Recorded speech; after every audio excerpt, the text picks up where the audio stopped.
నమస్తే వేగా 9 న్యూస్ కి స్వాగతం। విశాఖ నగరంలో జీవీఎంసీ అధికారులు చేపడుతున్న ఆపరేషన్ లంగ్స్ 2.0 ఆదివారం ఉదయం జగదాంబ జంక్షన్ సరస్వతి పార్క్ వద్ద కొనసాగుతుంది। రోడ్డుకి ఆక్రమించి ఉన్న షాపులను జేసీబీ సాయంతో తీసి భారీ క్రేన్లతో లారీపైకి ఎక్కిస్తున్నారు। టౌన్ ప్లానింగ్ అధికారుల పర్యవేక్షణలో జరుగుతోంది। ముందుగానే మాకు చెప్పి ఉంటే ఈ రోజు సరుకులు వేసుకునే వాళ్ళం కాదు కదా అని షాప్ వాళ్ళు వాపోయారు। అధికారులు ఇలా చేయడం దారుణమని చెప్పారు।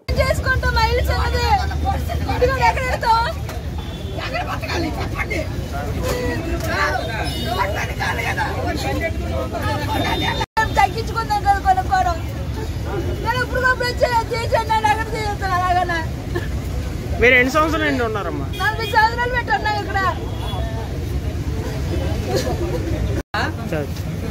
40 సంవత్సరాల నుంచి ఉంది రోడ్డు మీద ఫుట్పాత్ మీద ఉన్న బడ్డీలు తీయండి అని చెప్పి పర్మిషన్ అన్నారు।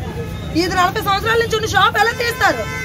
వాళ్ళకి ఏమైనా ఇంటర్మిషన్ ఇచ్చారా? ఈ వీళ్ళు డ్యూటీలు చేస్తున్నారు, అసలు సాలరీలు తీసుకుని వాళ్ళకి ఏమైనా అమ్మ మీరు సరుకు వేసుకోకండి రేపు ఖాళీ చేయాలని చెప్పారా? ఏం డ్యూటీ? వీళ్ళు డ్యూటీలు ఏం చేస్తున్నారు? ఎవడైనా కొట్టేస్తే ఎవడైనా కూలిపోతే వీళ్ళకి వచ్చిన జీతాలు ఏంటి, వీళ్ళకి వచ్చిన సాటిస్ఫాక్షన్ ఏంటి? మాట వరుసకు నేను వచ్చి చెప్పారా పని సరిగ్గా వేద్దామా ఖాళీ చేయాలని?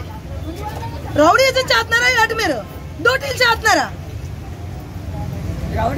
ఏం జరుగుతుంది ఇక్కడ అసలు అర్థం కావట్లేదు। ప్రజల బతుకుల మీద కొట్టి మీరేం బాగుపడతారు?